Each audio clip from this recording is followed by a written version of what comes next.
ಹರೇ ಕೃಷ್ಣ. ಎಲ್ಲರಿಗೂ ನಮಸ್ಕಾರ. ನಾವು ದೇವಿ ಭಾಗವತದ 3ನೇ ಸ್ಕಂದದಲ್ಲಿ ಇದ್ದೇವೆ. ಇಂದು 13ನೇ ಅಧ್ಯಾಯವನ್ನು ಮುಗಿಸಿ 14ನೇ ಅಧ್ಯಾಯಕ್ಕೆ ಬರ್ತಾ ಇದ್ದೀವಿ. ಸರ್ವಮಂಗಲ ಮಾಂಗಲ್ಯೆ ಶಿವೆ ಸರ್ವಾರ್ಥ ಸಾಧಿಕೆ ಶರಣ್ಯೆ ತ್ರ್ಯಂಬಕೆ ಗೌರಿ ನಾರಾಯಣಿ ನಮೋಸ್ತುತೆ. ಜನಮೇಜಯನು ಪ್ರಶ್ನಿಸಿದಾಗ ಶ್ರೀ ವ್ಯಾಸರು ದೇವಿಯ ಮಹಿಮೆಯನ್ನು ಹೇಳಿದುದು. ರಾಜ ಧ್ರುವಸಂಧಿಯ ಕಥೆ. ತಮ್ಮ ದೌಹಿತ್ರನ ಕುರಿತು ರಾಜ ಯುಧಾಚಿತ್ತು ಮತ್ತು ವೀರಸೇನರ ವಿವಾದ ಹಾಗೂ ಯುಧಾಚಿತ್ತು ಮತ್ತು ವೀರಸೇನರ ಯುದ್ಧ. ವೀರಸೇನನ ಮೃತ್ಯು. ಮನೋರಮೆಯು ಪುತ್ರ ಸುದರ್ಶನನನ್ನು ಕರೆದುಕೊಂಡು ವಿದಲ್ಲನೊಂದಿಗೆ ಮುನಿ ಭಾರದ್ವಾಜರ ಆಶ್ರಮಕ್ಕೆ ಹೋದುದು. ಭಾರದ್ವಾಜರು ಅವರಿಗೆ ಆಶ್ರಯ ನೀಡಿದುದು. ಜನಮೇಜಯ ರಾಜನು ಕೇಳಿದನು, ದ್ವಿಜವರ್ಯರೇ, ಶ್ರೀಹರಿಯು ಮಾಡಿದ ಭಗವತಿ ಜಗದಂಬೆಯ ಯಜ್ಞದ ಪ್ರಸಂಗವನ್ನು ನಾನು ವಿಸ್ತಾರವಾಗಿ ಕೇಳಿದೆನು. ಈಗ ನೀವು ನನಗೆ ಭಗವತಿಯ ಮಹಿಮೆಯನ್ನು ವಿಶದವಾಗಿ ನಿರೂಪಿಸುವ ಕೃಪೆ ಮಾಡಿರಿ. ವಿಪ್ರವರ್ಯರೇ, ದೇವಿಯ ಮಹಿಮೆಯನ್ನು ಕೇಳಿದ ಬಳಿಕ ನಾನು ಆಕೆಯ ಉತ್ತಮ ಯಜ್ಞವನ್ನು ಅವಶ್ಯವಾಗಿ ಮಾಡುವೆನು. ಹಾಗಂತ ನಿಮ್ಮ ಕೃಪಾಪ್ರಸಾದದಿಂದ ನನ್ನ ಜೀವನ ಪರಮ ಪವಿತ್ರವಾಗುವುದು. ವ್ಯಾಸರು ಹೇಳಿದರು, ರಾಜನೇ, ದೇವಿಯ ಉತ್ತಮ ಚರಿತ್ರೆಯನ್ನು ನಾನು ಹೇಳುವೆನು. ಈಗ ಒಂದು ಪ್ರಾಚೀನ ಇತಿಹಾಸವನ್ನು ನಾನು ಹೇಳುವೆನು, ಕೇಳು. ರಾಜೇಂದ್ರನೇ, ಕೋಸಲ ದೇಶದಲ್ಲಿ ಒಬ್ಬ ಸೂರ್ಯವಂಶಿ ರಾಜನು ಆಗಿ ಹೋಗಿದ್ದನು. ಅವನು ಮಹಾ ತೇಜಸ್ವಿ, ಪುಷ್ಯನ ಸುಪುತ್ರನಾಗಿದ್ದನು.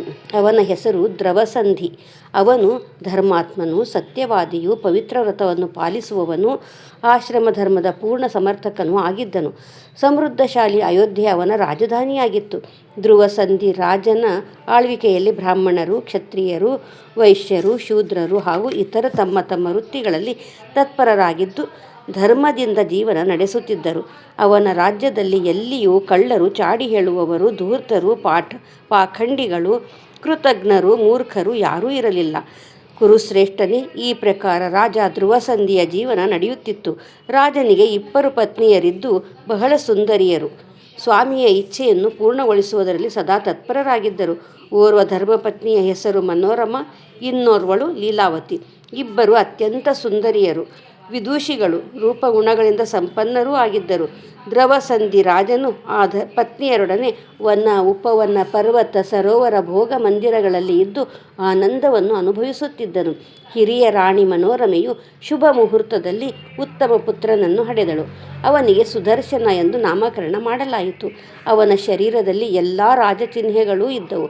ಕಿರಿಯ ಲೀಲಾವತಿಯು 1 ತಿಂಗಳ ಬಳಿಕ ಶುಕ್ಲ ಪಕ್ಷದಲ್ಲಿ ಶುಭಗ್ರಹರು ಕೂಡಿದ್ದಾಗ ಸುಂದರ ಪುತ್ರನೊಬ್ಬನನ್ನು ಹಡೆದಳು. ರಾಜನು 2 ರಾಜಕುಮಾರರ ಎಲ್ಲ ಸಂಸ್ಕಾರಗಳನ್ನು ನಡೆಸಿದನು. ಪುತ್ರೋತ್ಸವದ ಆನಂದದಲ್ಲಿ ಬ್ರಾಹ್ಮಣರಿಗೆ ಸಾಕಷ್ಟು ಧನವನ್ನು ಹಂಚಿದನು. ರಾಜನೇ, ಮಹಾರಾಜ ಧ್ರುವಸಂಧಿಯು ಇಬ್ಬರನ್ನು ಸಮಾನವಾಗಿ ಪ್ರೀತಿಸುತ್ತಿದ್ದನು. ಅವರಲ್ಲಿ ಎಂದೂ ಭೇದವೆಣಿಸುತ್ತಿರಲಿಲ್ಲ.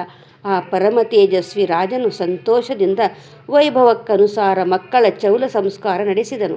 ಬಾಲಕರು ಎಲ್ಲರ ಮನಸ್ಸನ್ನು ಮುಗ್ಧಗೊಳಿಸುತ್ತಾ ರಾಜನಿಗೆ ಆನಂದವನ್ನು ನೀಡುತ್ತಾ ಆಟವಾಡುತ್ತಿದ್ದರು. ಹಿರಿಯವನ ಹೆಸರು ಸುದರ್ಶನ ಮತ್ತು ಲೀಲಾವತಿಯ ಪುತ್ರನ ಹೆಸರು ಶತ್ರುಜಿತ್ ಎಂದಿತ್ತು. ಅವನು ಮಧುರ ಭಾಷಿಯೂ ಅತ್ಯಂತ ಸುಂದರನೂ ಇದ್ದ ಕಾರಣ ರಾಜನಿಗೆ ಶತ್ರುಜಿತ್ತುವಿನಲ್ಲಿ ಹೆಚ್ಚಿನ ಪ್ರೇಮವಿತ್ತು. ಪ್ರಜಾಜನರು, ಮಂತ್ರಿಗಳು ಆ ರಾಜಕುಮಾರನನ್ನೇ ಹೆಚ್ಚು ಪ್ರೀತಿಸುತ್ತಿದ್ದರು. ಶತ್ರುಜಿತ್ತುವಿನ ಗುಣಗಳಿಂದಾಗಿ ಧ್ರುವಸಂಧಿಗೆ ಅವನ ಮೇಲೆ ಇರುವಷ್ಟು ಪ್ರೀತಿ ಮಂದಭಾಗ್ಯನಾದ ಸುದರ್ಶನನಲ್ಲಿ ಇರಲಿಲ್ಲ. ಹೀಗೆ ಕೆಲವು ಕಾಲ ಕಳೆದಾಗ ಒಂದು ದಿನ ಧ್ರುವಸಂಧಿ ರಾಜನು ಬೇಟೆಯಾಡಲು ಕಾಡಿಗೆ ಹೋದನು. ರಾಜನು ಭಯಂಕರ ಕಾಡಿನಲ್ಲಿ ಬೇಟೆಯಾಡುತ್ತಿದ್ದಾಗ ಗಿಡಗಳ ಪೊದೆಯಿಂದ ಒಂದು ಸಿಂಹವು ಹೊರಗೆ ಬಂತು. ರಾಜನು ಹರಿತವಾದ ಬಾಣಗಳಿಂದ ಆ ಸಿಂಹವನ್ನು ಘಾಸಿಪಡಿಸಿದನು. ಅದರಿಂದ ಅದು ಅತ್ಯಂತ ಕುಪಿತವಾಗಿ ರಾಜನನ್ನು ನೋಡಿ ಮೇಘದಂತೆ ಗಂಭೀರ ಸ್ವರದಿಂದ ಗರ್ಜಿಸಿತು. ಅದು ಕ್ರೋಧದಿಂದ ತೆರಳಿ ಬಾಲವನ್ನು ಮೇಲೆತ್ತಿ ಕೇಸರಿಗಳನ್ನು ಕೆಡವುತ್ತಾ ಧ್ರುವಸಂಧಿಯನ್ನು ಕೊಲ್ಲಲೋಸುಗ ಮೇಲಿನಿಂದ ನೆಗೆಯಿತು. ಸಿಂಹವು ತನ್ನ ಮೇಲೆ ಎರಗುತ್ತಿರುವುದನ್ನು ನೋಡಿ ರಾಜನ ಕೈಯಲ್ಲಿ ಕತ್ತಿ, ಗುರಾಣಿಗಳನ್ನೆತ್ತಿಕೊಂಡನು. ರಾಜನ ಸೇವಕರೆಲ್ಲರೂ ಕ್ರೋಧದಿಂದ ಸಿಂಹದ ಮೇಲೆ ಬೇರೆ ಬೇರೆಯಾಗಿ ಬಾಣಗಳನ್ನು ಪ್ರಯೋಗಿಸಿದರು. ಎಲ್ಲೆಡೆ ಹಾಹಾಕಾರವೆದ್ದಿತು. ರಾಜನು ತನ್ನ ಮೇಲೆ ಎರಗಿದ ಸಿಂಹವನ್ನು ಖಡ್ಗದಿಂದ ಪ್ರಹರಿಸಿದನು. ಆದರೂ ಆ ಸಿಂಹವು ತನ್ನ ಚೂಪಾದ ಉಗುರುಗಳಿಂದ ರಾಜನನ್ನು ಸೀಳಿ ಹಾಕಿತು. ಸಿಂಹನ ಪಂಜಿನಿಂದ ವಿಕ್ಷತವಾದನಾದ ರಾಜನು ನೆಲಕ್ಕುರುಳಿ ಶ್ವಾಸದ ಗತಿ ನಿಂತು ಹೋಯಿತು. ಸೈನಿಕರಲ್ಲಿ ಗೊಂದಲವೆದ್ದಿತು. ಅವರೆಲ್ಲ ಸೇರಿ ಆ ಸಿಂಹವನ್ನು ಕೊಂದು ಹಾಕಿದರು. ಸೈನಿಕರು ರಾಜಧಾನಿಗೆ ಮರಳಿ ಬಂದು ಪ್ರಧಾನಮಂತ್ರಿಗಳಿಗೆ ನಡೆದ ಘಟನೆಯನ್ನು ಸೂಚಿಸಿದರು. ಮಹಾರಾಜ ಧ್ರುವಸಂಧಿಯ ಮೃತ್ಯುವನ್ನು ಕೇಳಿ ಎಲ್ಲ ಶ್ರೇಷ್ಠ ಮಂತ್ರಿಗಳು ಕಾಡಿಗೆ ಹೋಗಿ ರಾಜನ ಮೃತ ಶರೀರದ ದಹನ ಸಂಸ್ಕಾರ ಮಾಡಿಸಿದರು.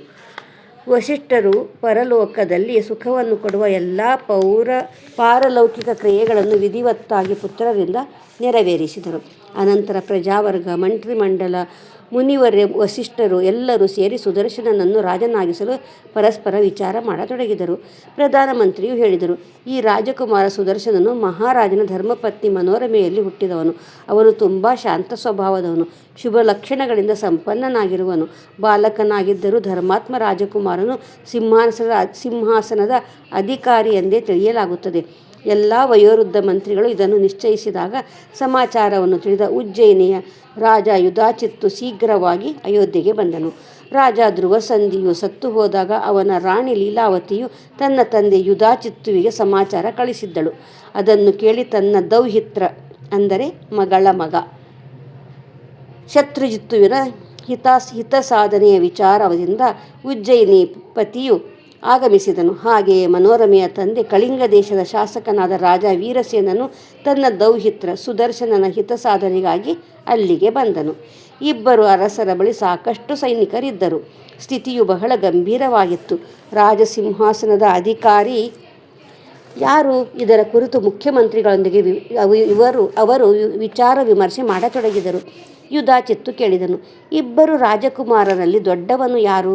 ಹಿರಿಯ ಪುತ್ರನೇ ರಾಜ್ಯದ ಅಧಿಕಾರಿಯಾಗುತ್ತಾನೆ. ಕಿರಿಯವನಿಗೆ ಸಿಂಹಾಸನ ದೊರೆಯುವುದಿಲ್ಲ. ಆಗ ರಾಜ ವೀರಸೇನನು ಉತ್ತರಿಸಿದನು, ರಾಜನೇ, ಧರ್ಮಪತ್ನಿ ಮನೋರಮೆಯ ಕುಮಾರ ಸುದರ್ಶನನು ಹಿರಿಯ ಪುತ್ರನಾಗಿರುವನು. ಈ ದೊಡ್ಡ ಪುತ್ರನಿಗೆ ರಾಜ್ಯ ಸಿಗಬೇಕು. ಹೀಗೆ ನಾನು ಧರ್ಮಜ್ಞ ಪುರುಷರಿಂದ ಕೇಳಿರುವೆನು. ಆಗ ಯುಧಾಚಿತ್ತು ಪುನಃ ಹೇಳಿದನು, ಹೀಗೆ ಆಗಲಾರದು. ಈ ಕಿರಿಯ ಕುಮಾರ ಶತ್ರುಜಿತ್ ಗುಣಗಳಿಂದ ಜ್ಯೇಷ್ಠನಾಗಿರುವನು. ರಾಜೋಚಿತ ಚಿಹ್ನೆಗಳಿಂದ ಕೂಡಿದ್ದರೂ ಸುದರ್ಶನನನ್ನು ಹಾಗೆ ತಿಳಿಯಲಾಗುವುದಿಲ್ಲ. ವೀರಸೇನ ಮತ್ತು ಯುಧಾಚಿತ್ತು ಇಬ್ಬರು ರಾಜರು ಬಹಳ ಸ್ವಾರ್ಥಿಗಳಾಗಿದ್ದರು. ಅವರಲ್ಲಿ ಪರಸ್ಪರ ವಿವಾದ ಉಂಟಾಯಿತು. ಈಗ ಆ ಕಠಿಣ ಪರಿಸ್ಥಿತಿಯಲ್ಲಿ ಅವರ ಸಂದೇಹವನ್ನು ಯಾರು ದೂರ ಮಾಡಬಲ್ಲರು? ಯುಧಾಚಿತ್ತು ಮಂತ್ರಿಗಳಲ್ಲಿ ಹೇಳಿದನು, ನಿಶ್ಚಯವಾಗಿಯೂ ನೀವು ನಿಮ್ಮ ಸ್ವಾರ್ಥವನ್ನು ಸಾಧಿಸಲಿಕ್ಕಾಗಿ ಬಯಸುತ್ತಿರುವಿರಿ. ಸುದರ್ಶನನನ್ನು ರಾಜನನ್ನಾಗಿಸಿ ಅವನ ಧನವನ್ನು ಎತ್ತಿಕೊಳ್ಳುವ ಇಚ್ಛೆ ನಿಮ್ಮದಾಗಿದೆ. ಈ ವ್ಯವಹಾರದಿಂದ ನಿಮ್ಮ ದೂಷಿತ ವಿಚಾರ ನನಗೆ ತಿಳಿಯಿತು. ಸುದರ್ಶನನಿಂದ ಶತ್ರುಜಿತ್ತು ಎಷ್ಟು ಬಲಿಷ್ಠನಾಗಿರುವನು. ಆದ್ದರಿಂದ ರಾಜಸಿಂಹಾಸನದಲ್ಲಿ ಅವನೇ ಕುಳಿತುಕೊಳ್ಳುವಂತೆ ನೀವು ಸಮ್ಮತಿಸಬೇಕು. ನಾನು ಜೀವಂತವಾಗಿರುವಾಗ ಗುಣಗಳಲ್ಲಿ ದೊಡ್ಡವನಾದ ರಾಜಕುಮಾರನನ್ನು ಬಿಟ್ಟು ಗುಣಹೀನನಾದ ಸಣ್ಣವನನ್ನು ಯಾರು ರಾಜನನ್ನಾಗಿಸುವರು? ಅದಕ್ಕಾಗಿ ನನ್ನ ಸೈನ್ಯವು ಸಹಾಯಕವಾಗಿದೆ. ಈ ಕುರಿತು ನಿಶ್ಚಯವಾಗಿ ನಾನು ಯುದ್ಧ ಮಾಡುವೆನು. ಕತ್ತಿಯ ಅಲಗಿನಿಂದ ಈ ರಾಜ್ಯವು ಹಂಚಲಾಗುವುದು. ಹಾಗಿರುವಾಗ ಇದರಲ್ಲಿ ನಿಮ್ಮ ಮಾತೇನಿದೆ? ವೀರಸೇನ ಮತ್ತು ಯುಧಾಚಿತ್ತು ಇಬ್ಬರಲ್ಲಿ ದೊಡ್ಡದಾದ ವಿವಾದವೇ ನಡೆಯಿತು. ಪ್ರಜೆಗಳಲ್ಲಿ ಋಷಿಗಳಲ್ಲಿ ಗೊಂದಲವೆದ್ದಿತು. ಅನೇಕ ಸಾಮಂತರು ತಮ್ಮ ತಮ್ಮ ಸೈನ್ಯದೊಂದಿಗೆ ರಾಜಧಾನಿಯನ್ನು ನಾಶ ಮಾಡಿಬಿಡುವ ವಿಚಾರದಿಂದ ಬಂದು ಸೇರಿದರು.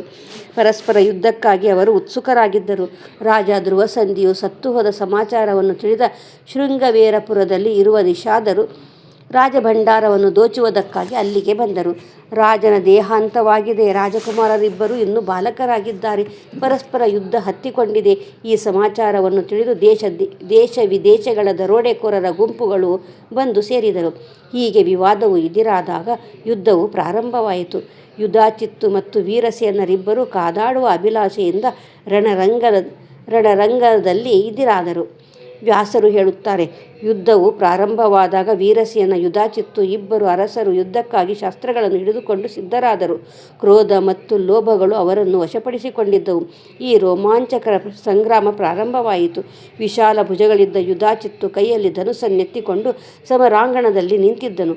ಅವನ ಬಳಿಯಲ್ಲಿ ವಾಹನ ಸೈನಿಕರು ಬಹಳವಾಗಿದ್ದವು. ರಾಜ ವೀರಸೇನನು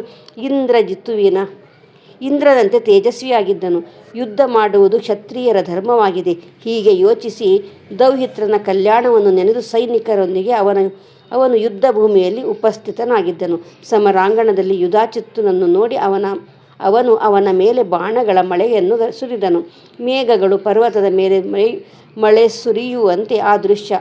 ಆಗ ಸತ್ಯಪರಾಕ್ರಮಿ ನರೇಶನ ಸರ್ವಾಂಗದಲ್ಲಿ ಕ್ರೋಧವು ವ್ಯಾಪ್ತವಾಯಿತು. ವೀರಸೇನನು ಹರಿತವಾದ ಹೊಳೆಯುತ್ತಿರುವ ಬಾಣಗಳಿಂದ ಅವೆಲ್ಲವನ್ನು ತುಂಡರಿಸಿ ಯುಧಾಚಿತ್ತುವನ್ನು ಬಾಣಗಳಿಂದ ಮುಚ್ಚಿಬಿಟ್ಟನು.